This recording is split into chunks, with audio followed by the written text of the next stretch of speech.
വേഗം വരുന്ന യേശുക്രിസ്തുവിൻ്റെ നാമത്തിൽ എല്ലാവർക്കും എൻ്റെ സ്നേഹവന്ദനത്തെ അറിയിക്കുന്നു. നമ്മളെല്ലാം ആയിരുന്നിടത്ത് കർത്താപ്പച്ചൻ നമ്മളെ പരിപാലിച്ചു, ഉള്ളംകരത്തിൽ വഹിച്ചു. അതിന് നമുക്ക് ആരോട് നന്ദി പറയണം? നമ്മുടെ കർത്താവിനോട് നന്ദി പറയണം.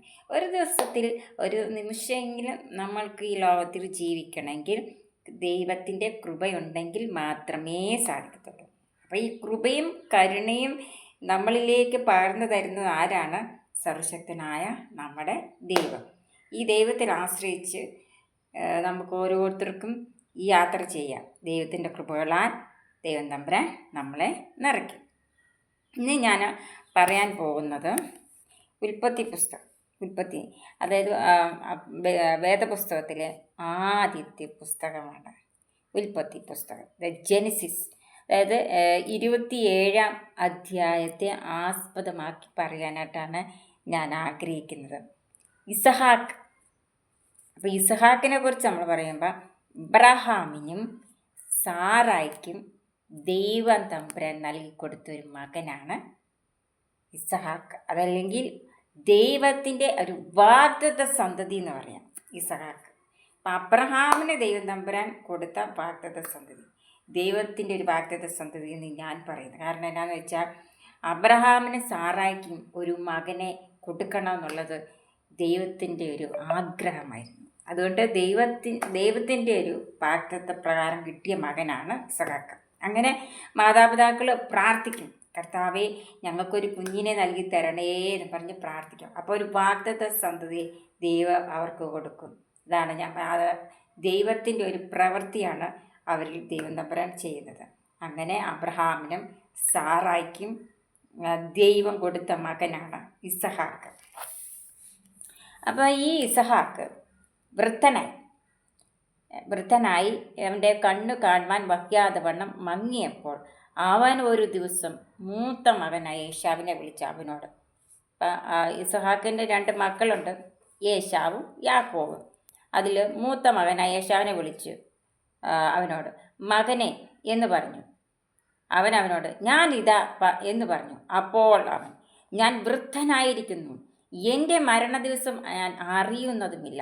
നീ ഇപ്പോൾ നിൻ്റെ ആയുധങ്ങളായ വില്ലും പൂണിയും എടുത്ത് കാട്ടിൽ ചെന്നിട്ട് എനിക്ക് വേണ്ടി വേട്ട തേടി എനിക്ക് ഇഷ്ടവും രുചികരമായ ഭോജനം ഉണ്ടാക്കിയിട്ട് ഞാൻ മരിക്കും മുമ്പേ തിന്ന് നിന്നെ അനുഗ്രഹിക്കേണ്ടതിന് എൻ്റെ അടുക്കൽ കൊണ്ടുവരാൻ പറഞ്ഞു. ഇത്രയും കാര്യങ്ങൾ മൂത്ത മകനോട് പറഞ്ഞു.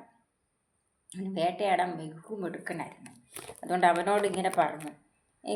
അപ്പോൾ ഇസഹാക്ക് തൻ്റെ മകനായ ഏശാവിനോട് പറയുമ്പോൾ അത് റിബേക്ക കേട്ടു. ഇസഹാക്കിൻ്റെ ഭാര്യ റിബേക്ക കേട്ടിട്ട് പറഞ്ഞു, ഏശാവോ വേട്ട തേടി കൊണ്ടുവരുവാൻ കാട്ടിൽ പോയി. റിബേക്ക തൻ്റെ മകനായ യാക്കോബിനോട് പറഞ്ഞത്. അപ്പോൾ ഏശാവിനോട് പറഞ്ഞു, നീ പോയി അത് ചെയ്തുകൊണ്ട് വരാൻ പറഞ്ഞു. അപ്പോൾ റിബേക്ക തൻ്റെ ഇളയ മകനായ യാക്കോബിനോട് പറഞ്ഞു, നിൻ്റെ അപ്പൻ നിൻ്റെ സഹോദരനായ ഏശാവിനോട് സംസാരിച്ചു. ഞാൻ എൻ്റെ മരണത്തിന് മുമ്പേ തിന്ന് നിന്നെ യഹോവയുടെ മുമ്പാകെ അനുഗ്രഹിക്കേണ്ടതിന് നീ വേട്ട ഇറച്ചി കൊണ്ടുവന്ന് രുചികരമായ ഭോജനം ഉണ്ടാക്കി തരിക എന്ന് പറയുന്നത് ഞാൻ കേട്ടു.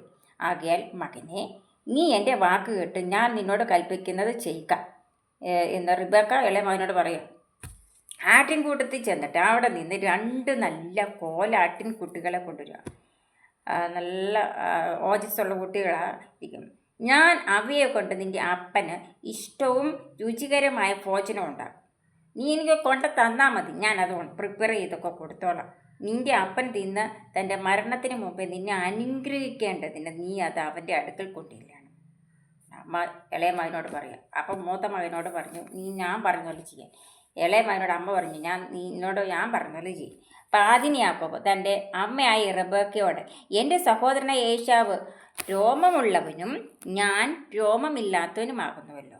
പക്ഷേ അപ്പൻ എന്നെ തപ്പി നോക്കും, ഞാൻ ഉപായി എന്ന് അവന് തോന്നിയിട്ട് ഞാൻ എൻ്റെ മേൽ അനുഗ്രഹമല്ല ശാപം തന്നെ വരുത്തും എന്ന് പറഞ്ഞു. അവൻ്റെ അമ്മ അവനോട്, മകനെ, നിൻ്റെ ശാപം എൻ്റെ മേൽ വരട്ടെ, എൻ്റെ വാക്ക് മാത്രം കേൾക്കുക, പോയി കൊണ്ടുപോകാൻ എന്ന് പറഞ്ഞു. അവൻ ചെന്ന് കോലാട്ടുവിൽ കുട്ടിയെ പിടിച്ചു കൊണ്ടുവന്ന് അമ്മയുടെ അടുക്ക കൊണ്ടുവന്നിട്ട് അമ്മ അവൻ്റെ അപ്പന് ഇഷ്ടവും രുചികരമായ ഭോജനം ഉണ്ടാക്കി പിന്നെ റിബക്ക വീട്ടിൽ തൻ്റെ പക്കലുള്ളതായി മൂത്ത മകൻ ഏശാവിൻ്റെ വിശേഷ വസ്ത്രം എടുത്തിട്ട് ഇളയ മകൻ യാക്കോബിനെ ധരിപ്പിച്ചു. അവൾ കോലാട്ടിൻ കുട്ടികളുടെ തോൾ കൊണ്ട് അവൻ്റെ കൈകൾ രോമമില്ലാത്ത കഴുത്തും പൊതിഞ്ഞു. താൻ ഉണ്ടാക്കിയ രുചികരമായ ഭോജനവും അപ്പവും തൻ്റെ മകനായ യാക്കോബിൻ്റെ കയ്യിൽ കൊടുത്തു. അവൻ അപ്പൻ്റെ അടുക്കൽ ചെന്നു, അപ്പ എന്ന് പറഞ്ഞു, ഞാൻ ഇതാ. നീ ആർ മകനെ എന്ന് ചോദിച്ചു യാക്കോബ് അപ്പനോട്. ഞാൻ നിൻ്റെ ആദ്യജാതൻ. ഇളയമാൻ പറയാ, ഞാൻ നിൻ്റെ ആദ്യജാതൻ ഏശാവ്. എന്നോട് കൽപ്പിച്ചത് ഞാൻ ചെയ്തിരിക്കുന്നു. എഴുന്നേറ്റിരുന്ന് എൻ്റെ വേട്ടയിറച്ചി തിന്ന് എന്നെ അനുഗ്രഹിക്കണമേ എന്ന് പറഞ്ഞു. ഇസഹാക്കിന് കണ്ടൊന്നും കാണത്തില്ലല്ലോ. ഇസഹാക്ക് തൻ്റെ മകനോട്, മകനെ, നിനക്ക് ഇത്ര വേഗത്തിൽ കിട്ടിയത് എങ്ങനെയെന്ന് ചോദിച്ചു. നിന്റെ ദൈവമായ യഹോവ എൻ്റെ നേർക്ക് വരുത്തി തന്നു എന്ന് പറഞ്ഞു. ഇസഹാക്ക് യാക്കോബിനോട്, മകനെ, അടുത്തു വരിക. നീ എൻ്റെ മകനായ ഏശാവ് തന്നെയോ അല്ലയോ എന്ന് ഞാൻ തപ്പി നോക്കട്ടെ എന്ന് പറഞ്ഞു. മൊത്തമാനെ ഇളയമാനെ അപ്പന് തപ്പിയൊക്കെ നോക്കുമ്പോൾ അറിയാമല്ലോ, കണ്ണ് കാണത്തില്ലേലും. ശബ്ദം യാക്കോബിൻ്റെ ശബ്ദം ഉണ്ടോ, ശബ്ദം അവൻ തിരിച്ചറിഞ്ഞു, ഈ യാക്കോബിൻ്റെ ശബ്ദം. കൈകൾ ഏശാവിൻ്റെ കൈകൾ തന്നെ എന്ന് പറഞ്ഞു. അവൻ്റെ കൈകൾ സഹോദരൻ്റെ ഏശാവിൻ്റെ കൈകൾ പോലെ രോമമുള്ളതാവട്ടെ. അവൻ യാക്കോബ് പാവം തിരിച്ചറിയാതെ അവനെ അനുഗ്രഹിച്ചു. അപ്പം മൂത്തവനെ അനുഗ്രഹിക്കേണ്ടത്. പക്ഷെ യാക്കോബ് ബായിയായി ചെന്ന് ആ അനുഗ്രഹം മേടിക്കുകയാണ് ചെയ്യുന്നത്. നീ എൻ്റെ മകൻ ഏശാവ് തന്നെയോ എന്ന് അവൻ ചോദിച്ചതിന് അതേ എന്ന് അവൻ ഉത്തരം പറഞ്ഞു. അപ്പോൾ അവൻ, എൻ്റെ അടുക്കൽ കൊണ്ടുപോകാൻ ഞാൻ നിന്നെ അനുഗ്രഹിക്കേണ്ടതിന് എൻ്റെ മകൻ്റെ വേട്ടയിറച്ചി ഞാൻ തിന്നാന്ന് പറഞ്ഞു. അവൻ അടുക്കൽ കൊണ്ടുവന്നു, അവൻ തിന്നു, അവൻ വീഞ്ഞും കൊണ്ടുവന്നു, അവൻ അത് കുടിച്ചു. പിന്നെ അവൻ്റെ അപ്പന ഇസഹാക്ക്, മകനെ, നീ അടുത്ത് വന്ന് എന്നെ ചുംബിക്കുക എന്ന് പറഞ്ഞു. അവൻ അടുത്ത് ചെന്ന് അവനെ ചുംബിച്ചു. അവൻ്റെ വസ്ത്രങ്ങളുടെ വാസന മണത്തറിഞ്ഞ് അവൻ അനുഗ്രഹിച്ചു. അപ്പം മൂത്തവനോട് അപ്പൻ ഒരു കാര്യം പറഞ്ഞു, ഇളയവനോട് അമ്മ ഒരു കാര്യം പറഞ്ഞു. മൂത്തവൻ വേട്ടയിറച്ചി നേടിപ്പോയി. അവക്കാവ് ഉപായമായ രീതിയിലെല്ലാം കൊണ്ടുവന്നു അപ്പൻ്റെ അനുഗ്രഹം മേടിക്കുകയാണ് ചെയ്യുന്നത്. അപ്പോൾ നമ്മുടെ മാതാപിതാക്കൾ, മക്കൾ പ്രിയപ്പെട്ടവരാണ്. നമ്മുടെ മാതാപിതാക്കൾക്ക് എത്ര മക്കളുണ്ട്, അവരെല്ലാം പ്രിയപ്പെട്ടവരാണ്. മാതാപിതാക്കൾ മരണമൊക്കെ അടുക്കാറാകുമ്പോൾ നമ്മളെയൊക്കെ വിളിച്ച് സംസാരിക്കണമെന്നും നമ്മളെയൊക്കെ അനുഗ്രഹിക്കണമെന്നും ഒക്കെ അവർക്ക് ആഗ്രഹമുണ്ടാകും. അതാണ് ഈ ഭൂമിയിലെ കാര്യങ്ങളാണ് അതൊക്കെ. അനുഗ്രഹ കാര്യങ്ങളൊക്കെ മാതാപിതാക്കളുടെ അനുഗ്രഹവും മാതാപിതാക്കളുടെ സ്നേഹവും മാതാപിതാക്കളുടെ കരുണയും മാതാപിതാക്കളുടെ കൃപയും കരുതലും എല്ലാം കിട്ടുന്നത് വളരെ അനുഗ്രഹമാണ്. എന്നെ സംബന്ധിച്ചിടത്തോളം ആ ഭാഗ്യം എനിക്ക് ലഭിച്ചു. അത് ഞാനിങ്ങനെ നല്ല മാതാപിതാക്കൾ നമുക്ക് കിട്ടുന്നത് വളരെ അനുഗ്രഹമായിട്ട്. ആ അനുഗ്രഹത്തെ ദൈവം എന്നെ നിറച്ച്, അതിന് ഞാൻ എൻ്റെ ദൈവത്തോട് എത്ര നന്ദി പറഞ്ഞാലും മതിയാകത്തില്ല. അപ്പം നമുക്ക് നല്ല മാതാപിതാക്കളെ നൽകി തരുന്ന വലിയ അനുഗ്രഹമാണ്. ഇവിടെ അനുഗ്രഹത്തിന് വേണ്ടി രണ്ടുപേരും ഭയങ്കര ഇതായിരുന്നു. അപ്പം ഒരാൾ വേട്ടയിറച്ചി നേടിപ്പോയപ്പം ഒരാളെ മൂത്തവനെ അനുഗ്രഹിക്കേണ്ടതിന് ഇളയവനാണ്. അപ്പം ആ അനുഗ്രഹത്തിന് ഭയങ്കര ഒരു ശക്തിയാണ്.